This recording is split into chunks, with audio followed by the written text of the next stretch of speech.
2nd, 2014. We're here with Glenn Allison, and he's going to tell us the story of the night of the 900.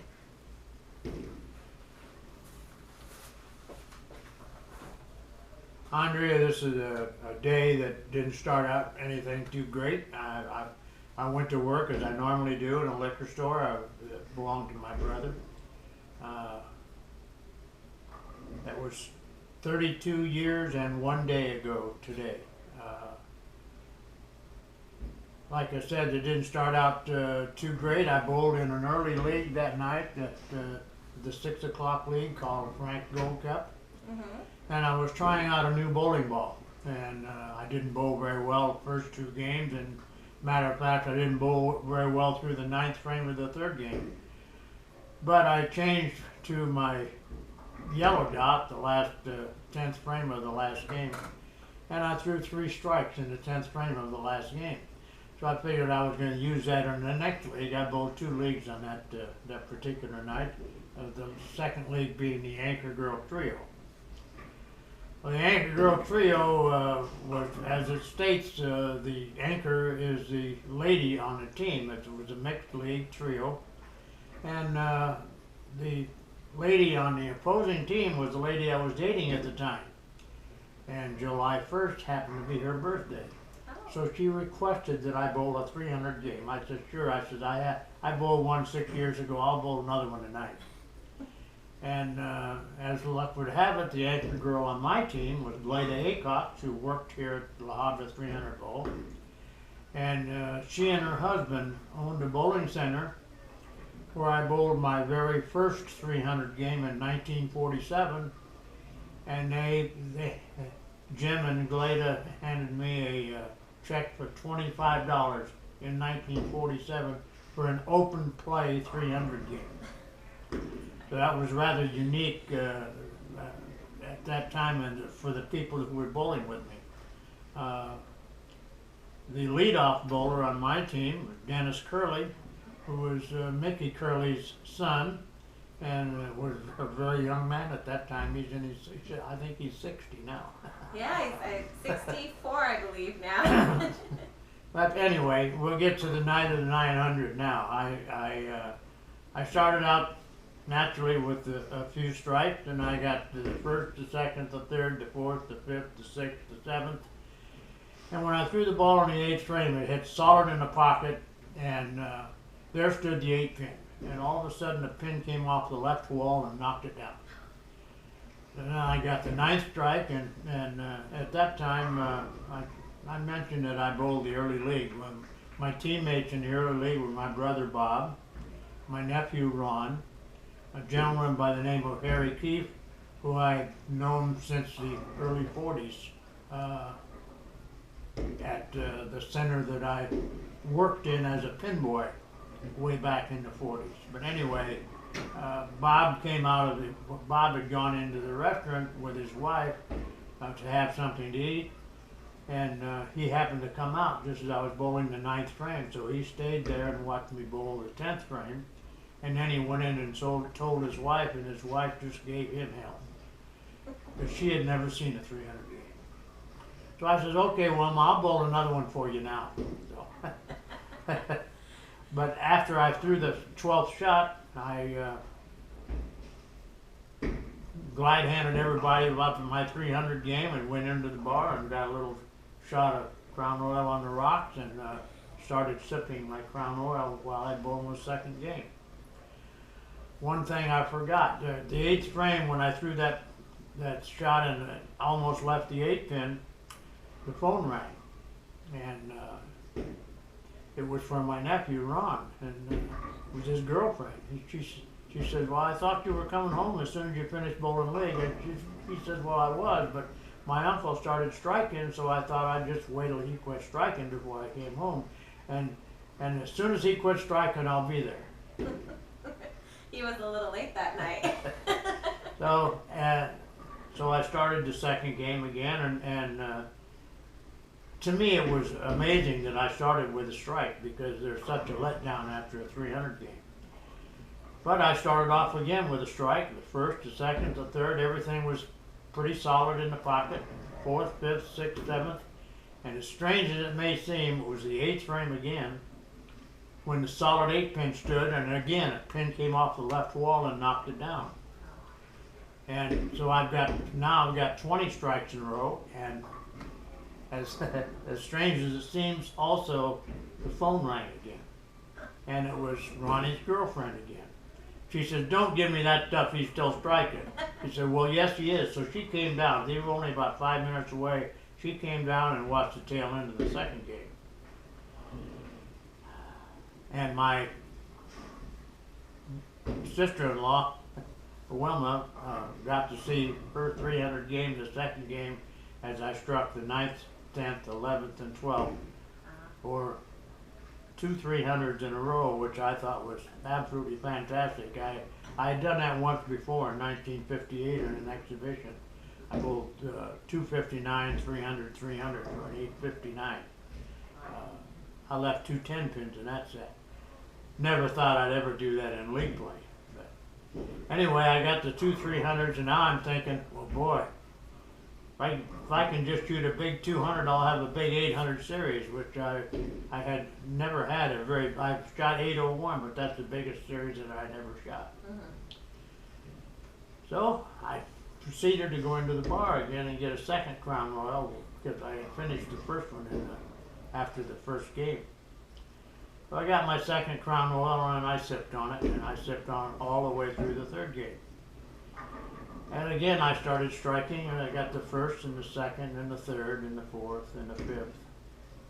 And everybody at that time, everybody in the bowling center was stopping every time I got on the approach, and I didn't know this until after it was all over. But I got the 6th and the 7th and the 8th, and I saw my brother Bob there, and I went up and started talking to him, and I hadn't done much talking to anybody that night. I said, "Bob," I said, I got a chance to do something that's never been done before. But I was dreaming of 887, which I had thought about my whole bowling career. 886 was the existing record. That was bowled by Allie Brandt in 1939 at Lockport, New York. Oh boy. And I knew Allie very, very well. He was a good friend of a close friend of mine. So I knew Allie, and as a matter of fact, he had just died. But anyway, I got up to bowl the 9th frame, and I said, "Wow," I said, "one more strike, and I can beat Allie's record." And I got on the approach. I think I was shaking a little bit. And I got up and rolled the ball, and it was not good coming off my hand. I knew it wasn't. I kind of flipped it over the top, and the ball sailed to the high pocket hit. The 4 pin was late falling, and the 4 pin fell into the 9 pin, and I had 34 strikes in a row. Oh my gosh. And then I threw the last 2, which people have asked me what kind of feeling I had throwing the last 2, and I said, you know, it's very strange, but the last 2 were very easy because I had already accomplished what I dreamed about doing, and that was beating the 886. Yeah. So the last 2 were like an afterthought. And afterwards, people were asked me to keep going. Keep throwing, see how many strikes you can get. Well, I had 3 strikes in the early league to finish with, and I threw 36 in league, the Yankee girl. And then I threw the 40th, the 41st, the 42nd, and the 43rd before that solid 8 pin stood. Oh my goodness. What a run. So that was the night of the 900 as far as I've gone. There were so many other things that happened after that. First of all, I stayed there in the lounge and was having a Crown Royal, and Bill Birch came down. He and I sat in the bar until probably 3 o'clock in the morning, long after the building was closed. And he proceeded to have his martinis while I drank my Crown Royal. And while we were in there, a friend of mine talked to me about the 900 Norm Albone, who was a 200 average bowler here at La Habra. And he was saying that Allie Brandt bowled his 886 in 1937. I said, no. I said, he bowled it in 1939. Oh, no. He says, I'll just bet you a drink that he bowled it in 1937. I said, okay. I said, I'll bet you he didn't bowl it in 1937 a drink, and I'll bet you another drink he bowled it in 1939. So we made that little wager, and then we forgot about it for the moment. And then they came in and checked the lanes. Bob Ramirez was the association secretary, and he checked the lanes, and he had somebody else with him checking the lanes, and they filled out the form for ABC that the lanes met specifications of rule, whatever the rule was at the time, did meet the specifications. So I accepted that, I thanked them, and I went in and finished my drink with Bill, and then I left and went home and went to bed, and next morning I got up very early to go to work in the liquor store because we opened at 7 o'clock in the morning. Oh boy, not much sleep for So you. I didn't get much sleep that night, but the first thing I did when I went into the store was bring out the ABC yearbook, because I always kept a yearbook there so I could thumb through it and see if the bunch of records, all the records were in this book. So I found out that Allie Brandt did bowl in his 886 in 1939 and not in 1937. So. But that wasn't the most amazing thing that happened. The most amazing thing was, as I brought that book out and put it on the counter at the liquor store, a gentleman walked in the door and says, hey, he says, is that the ABC yearbook? And I said, yes, it is.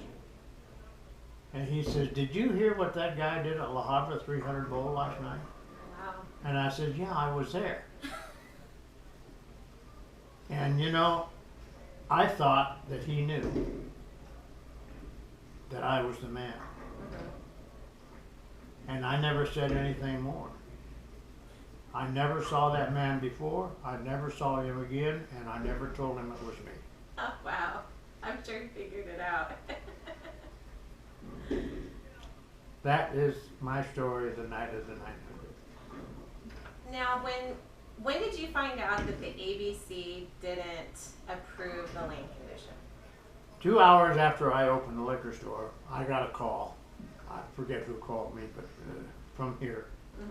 And the gentleman from ABC had flown in, was there at 9 o'clock in the morning, had flown in from Milwaukee. So I hopped in my car, left the liquor store, I got somebody to relieve me, and came here, and when I got here, the gentleman from ABC was not here. I said, what happened to it? He said, well, he just walked out the door. So I ran out, I can't remember his name, but I ran out and stopped him in his car. And he says, aren't you going to tell me what happened? Didn't they tell you that I was coming? He said, yes. He said, well, what did you do? He says, well, we had to turn it down. It didn't meet specifications.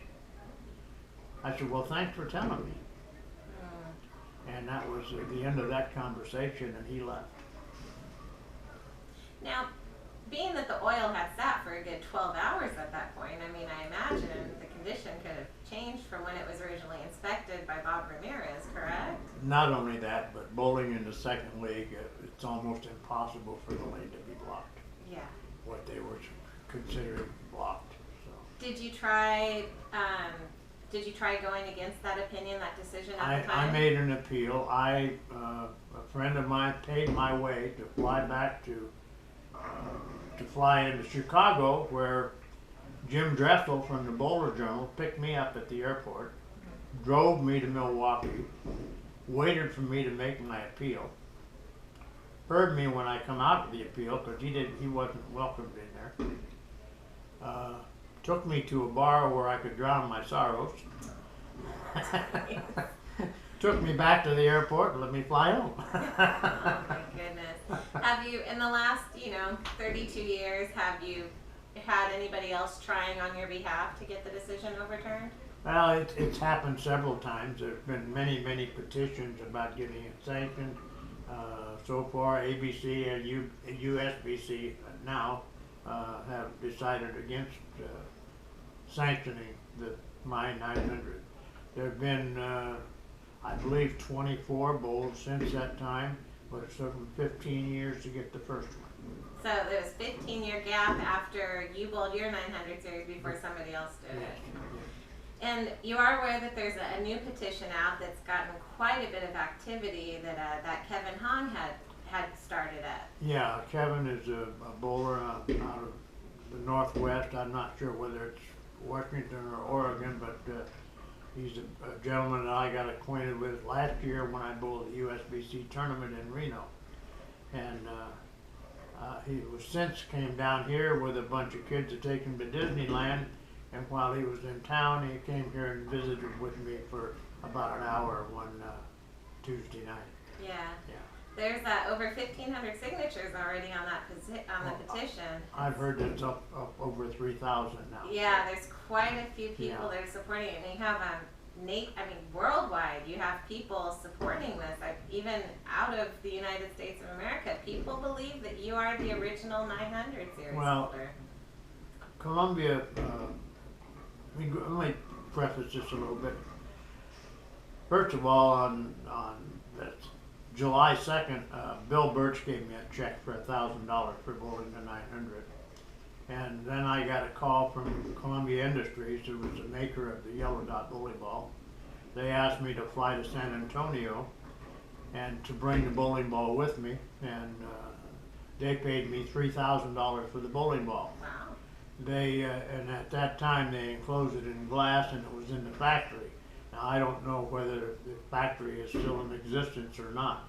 I don't even know what happened to the bowling ball anymore. Mm-hmm. And other things that happened after that, since my 900 was turned down by American Bowling Congress, there was a gentleman in Orange County that took up a collection from people all over Orange County to get me a ring. And they presented me with this ring that said Glenn Allison engraved on the inside, July 1st, 1982, 300, 300, 300, 900, people thanked it. Oh, how thoughtful. I was very, very unfortunate to lose that ring. I took it off when I was playing golf one day and put it in my bowling shoe, as my golf shoe, I should say, when I changed my shoes, and I put it in the trunk of my car. And I didn't come back to the car until late that evening. And I took my shoes out of there and put them on, and somehow that ring disappeared. Ah, darn. And there was another 900 ring that was given to me by an awards company out of Denver. And that ring I presented to the American Bowling Congress Hall of Fame. They have it on display now. Well, that's nice of them to display it, even if they haven't sanctioned it themselves. They also, the American Bowling Congress also made me an ambassador for them, along with about 10 other Hall of Famers. We did speeches to bowling banquets and Hall of Fame banquets all over the country, and they allowed me to talk about the 900, which I did enjoyably. You seem to light up whenever you talk about that night, especially. I can tell bowling is really your passion. Greatest night of my career. What would it mean to you if the USBC were to sanction the 900 final? I would probably break down and cry. It would be very important to you, I imagine. It's something that people are fighting so hard for it to happen for you, and I think they're always going to fight for it. I don't expect it. I would certainly welcome it. I sure hope that it happens for you. I really do. I know we keep fighting for it. Is there anything else about after the 900? Anything in your life that changed because of it? No, not really. No. Been pretty much the same. You still bowl very actively? I still bowled a lot. I bowled many professional tournaments after that time in the senior division. And I remember one time I was bowling in a tournament in Canton, Ohio, in the Pro-Am event, and I bowled a 300 game.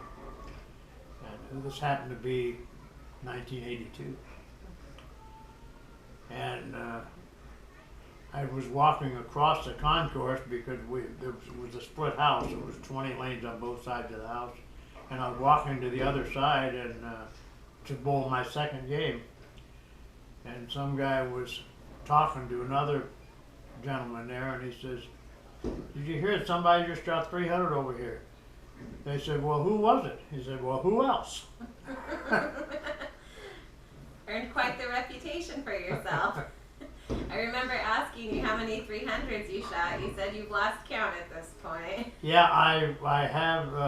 I remember when I was 77, I had 77. Oh, wow. And I haven't bowled any since then. So. Well, I'm sure you still have a few left in you, Glenn. I don't think so. You never know. You're quite a good bowler. Still a 208 average, is it? Yeah. Wow, that's impressive. Oh, thank you for taking the time. I really wanted to document this for everybody, and I know so many people really want to hear your story directly from your mouth. It's such an incredible and unique story. I mean, most people in their lives don't even get to bowl one 300, let alone three in succession with each other. Very fortunate. You are a very talented bowler, Glenn, that's for sure.